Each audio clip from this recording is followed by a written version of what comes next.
नमस्कार साथी, मैं हूं राजेश लवानिया। आप देख रहे हो अपना भारत 24 न्यूज। आज हम गोवर्धन क्षेत्र से कुसुम सरोवर पर पहुंच चुके हैं। यहां पर आज आपको एक नज़ारा दिखाया जाते हैं जो ये राजा महाराजाओं की संपत्ति है, जो कई हजारों वर्षों पुरानी संपत्ति माना जाता है। यहाँ राजा सूरजमल जो राजस्थान भरतपुर के राजा थे, यहाँ उनका ये बताया जाता है कि ये उनकी छत्री है और यहाँ अपनी कार्यशैली के चलते यहाँ अपना राजभार भी संभालते थे। नज़दीक में मानसिंह मुखारबिंदु मंदिर भी है और उसके करीब में हरदेव जी का मंदिर है, जहाँ भगवान श्री कृष्ण ने अपनी कनिष्ठ उंगली पर पर्वत उठाया था। जो बीच जो पर्वत है वो गोवर्धन क्षेत्र का माना जाता है। जैसा कि आपको मालूम होगा कि कोविड-19 के चलते हुए यहाँ जो परिक्रमा मार्ग है जो 21 किलोमीटर में फैला हुआ है, वहाँ कोविड-19 के चलते कोई भी श्रद्धालु कहीं भी परिक्रमा क्षेत्र में नहीं दिखाई दे रहा है। प्रशासन भी अलर्ट है, कहीं किसी क्षेत्र से राजस्थान, हरियाणा, एमपी के बॉर्डरों से कोई अपने क्षेत्र में तीर्थ स्थलों में प्रवेश ना कर जाए, जिससे जो वैश्विक महामारी के चलते अपने जो ब्रजवासी हैं उनको कहीं कठिनाइयों का सामना ना करना पड़े। क्योंकि देखा जाता है कि 21 किलोमीटर की परिक्रमा में जब कोई श्रद्धालु आ जाता है तो उस प्रशासन को ये नहीं पता चलेगा कि किस जगह से आ जाएगा। कहते हैं यहाँ रंगीली गली है, जो कि कहाँ से गली कहाँ निकल जाती है किसी प्रशासन को नहीं पता रहता, कि जो श्रद्धालु हैं वो रंगीली गलियों में से होते हुए भी निकल जाते हैं। तो प्रशासन अलर्ट है, कहीं इन गलियों का फायदा ना उठाकर यहाँ के ब्रजवासियों को इस वैश्विक महामारी का सामना करना पड़े। आइए हमसे ब्रज किशोर जो यहाँ के ब्रजवासी हैं, वैसे उनका पेशा है पंडिताई, उनसे भी बातें करेंगे।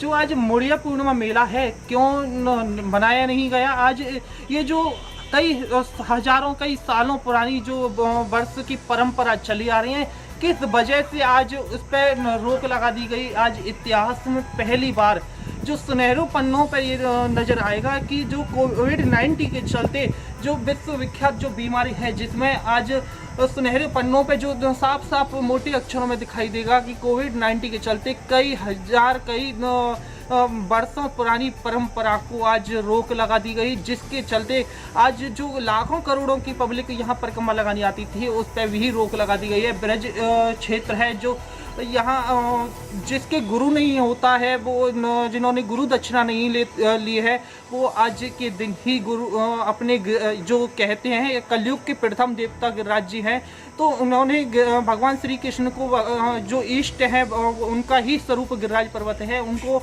अपना गुरु मानकर यहाँ की परिक्रमा लगाने लाखों करोड़ों के श्रद्धालु यहाँ परिक्रमा लगाने आते हैं। जिनके गुरु भी है वो यहाँ की परिक्रमा लगाने के बाद में अपने गुरु स्थान पहुँचते हैं। चलो हमसे जुड़ चुके हैं ब्रज किशोर जी, जो यहाँ के ब्रजवासी हैं, उनसे बातें करेंगे।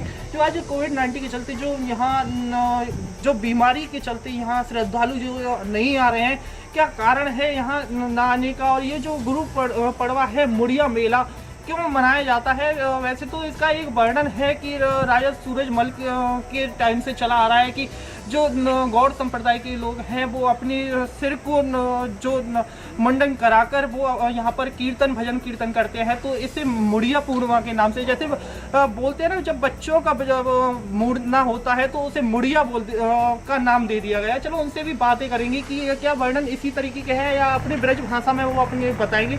आज हम कुसुम सरोवर पर पहुंच चुके हैं। आज का हमारे चैनल में स्वागत है। आप क्या यहीं के ब्रजवासी हो? जी। जैसा कि यहाँ पे ब्रज भाषा का बहुत बड़ा वर्णन है और देखा जाए तो जो ब्रजवासी है अपनी भाषा को भूलता जा रहा है, तो हम ब्रज भाषा में बात करते हैं। यहाँ जो कोविड-19 के चलते जो मुड़िया मेले में जो रोक लग गई है, क्या कहना चाहोगे इसका ब्रज भाषा में वर्णन करके होता है? सबको मेरा आभार, सबको मेरा राधे राधे। मैं एक ब्रजवासी हूँ।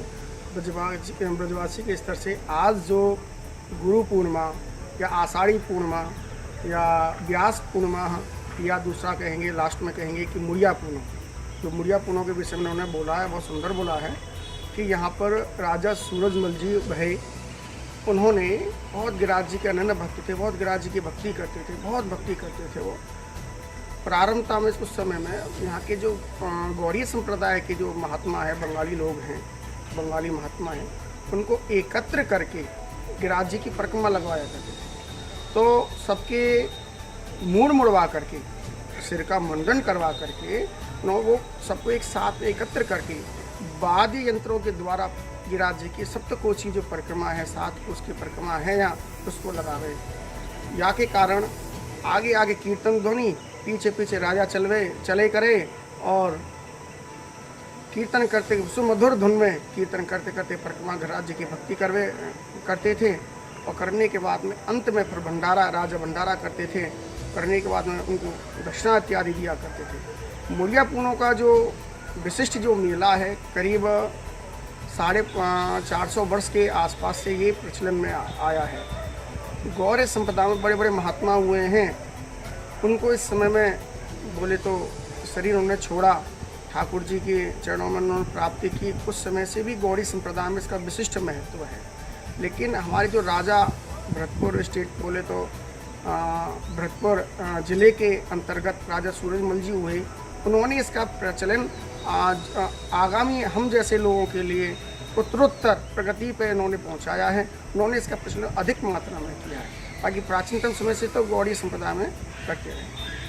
जैसा कि अभी बताया था कि यहाँ के ब्रजवासी हैं, जो उन्होंने बताया कि जो यहाँ गौड़ संप्रदाय के लोग थे वो उनका किसी का जन्म हुआ तो किसी की मृत्यु हुई, तो अनादि कालों से ये परंपरा चली आती है। वैसे तो इसका वर्णन शास्त्रों में ये है कि महर्षि जो संत थे हमारे वेद व्यास जी, तो उस समय से उनकी जो एक भील बालक का वर्णन था, उस समय से गुरु पड़वा का नाम दिया गया था है।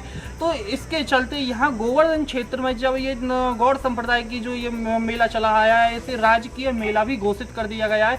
तो उसके चलते यहाँ इसे मुड़िया पड़वा का नाम दे दिया गया है। वैसे अलग अलग क्षेत्रों में इसे गुरु पड़वा के नाम से, गुरु पूर्णिमा के नाम से अलग अलग क्षेत्रों में अलग अलग भाषाओं में इसका वर्णन किया गया है। जैसे कि हमारी ब्रज भाषा में इसे कहा जाए तो मुड़िया पूर्णिमा के नाम से इसका वर्णन है। जैसे कि अभी हमको ये भी बताएंगे कि जो संपत्ति है, जो सूरजमल जो है उनकी ये संपत्ति है, कितने वर्ष पुरानी है और इसका जो राजकीय जो मेला घोषित कर दिया है, क्या यहीं पर उनका किस तरीके से इसका वो रहता है, मुड़िया जो रहती है वो कहाँ से निकलती हैं और कितने बीच में घूमती हैं, क्या कोविड-19 के चलते आज उन पर भी रोक लगा दी गई, आइए उनसे भी बात करते हैं। जैसे कि कोविड-19 के चलते मुड़िया पूर्णिमा मेले में श्रद्धालुओं पर रोक लगी है, क्या मुड़िया पूर्णिमा पर जो यहाँ के गौड़ संप्रदाय के जो लोग हैं उनकी जो भजन संकीर्तन जो निकलता है, क्या उन पर भी रोक लगी है या आज उनका संकीर्तन उनका भी रहा है? उनका संकीर्तन तो रहा है, लेकिन सूक्ष्म रूप में रहा है। जो पहले हजारों की संख्या में उनके साथ में कीर्तन करते हुए परिक्रमा लगाते थे, मुड़िया को निकालते थे, लेकिन आज रात बेला में, संध्या बेला में, दोनों समय मुड़िया निकलती है। रात बेला में करीब 50-60 व्यक्ति होंगे, अपने वही गौड़ी संप्रदाय के लोग एकत्र होकर के 50-60 व्यक्ति ध्वनि वाद्य यंत्रों से सादगी से, बिना बैंड बिना बाजा के, केवल ध्वनि यंत्र थे, मंजीरे इत्यादि लेकर के परिक्रमा उन्होंने पूरी लगाई है। लेकिन उन्होंने अपना नियम नहीं तोड़ा है। आज ही मुड़िया निकाली है। मुड़िया पुनों का आज का विशिष्ट महत्व है उनकी गौड़ी संप्रदाय में। आज उन्होंने वो बरकरार रखी है, लेकिन पब्लिक ना होते हुए सुनी सी थोड़ी सी महसूस हुई, लेकिन परंपरा अभी भी नहीं टूटी। जैसा कि अभी बताया था कि परंपरा है, कई वर्षों से, कई सालों से ये चली आ रही है, अटूट है, ये टूटने वाली परंपरा नहीं है। ये परंपरा चलती रहेगी कि हमारे बाप दादाओं के बहुत पहले से ये परंपरा चली आ रही है और आज भी ये परंपरा लागू है। ये बस फर्क इतना है कि कोविड-19 के चलते यहाँ जो श्रद्धालु हैं बाहर से आते हैं लाखों करोड़ों की संख्या में, बस उन्हीं पर रोक लगाई है। जो कि जो मुड़िया जो मेला है, जो संत समाज है, जो ये गौड़ संप्रदाय के लोग हैं, अपना भजन संकीर्तन करके जो मंदिरों में दर्शन करने जाते हैं, 1 किलोमीटर 2 किलोमीटर की जो मानसिंगा की जो परिक्रमा रहती है उसे लगाकर अपने मेन स्थान पर पहुंच जाते हैं, फिर गुरु पूजा करके वहीं पर विश्राम दे देते हैं। जैसा कि कहते हैं कि हमारी ब्रज भाषा है, अपनी जो ब्रज भाषा को अपने लोग भूल गए हैं और बाहर के जो श्रद्धालु हैं ब्रज भाषा को तो अब समझने का नाम ही नहीं लेते। तो ब्रज भाषा में जैसे भगवान श्री कृष्ण का जो पर्वत उठाया था, तो उसमें एक वर्णन है, कछु माखन को बल बड़ो, कछु गोपन कियो सहाय, श्री राधे जी की कृपा से गोवर्धन लिया उठाए। जो गोवर्धन पर्वत है वो भगवान श्री कृष्ण ने अपनी उंगली पर जो उठाया था, तो वो श्री राधे जी की कृपा से न उठाया था। कछु ग्वाल वालों की लट्ठों की सहायता थी, तो कुछ ग्वाल वालों ने अपने लट्ठे साथ रखे थे, तो भगवान श्री कृष्ण ने अपनी उंगली पर उठाया रखा था। और जो बामांगनी जो राधा जी को कहा गया है, तो उन्होंने अपने बल की सहायता से, वैसे कहा जाता है तो कोई भी इंसान अपनी कनिष्ठ उंगली पर, वो भी बाएं हाथ पर कुछ नहीं उठा सकता, पर राधा जी की सहायता से यहाँ गोवर्धन पर्वत को बाएं हाथ से उठाया गया था। ब्यूरो रिपोर्ट राजेश लवानी के साथ कैमरामैन जीते।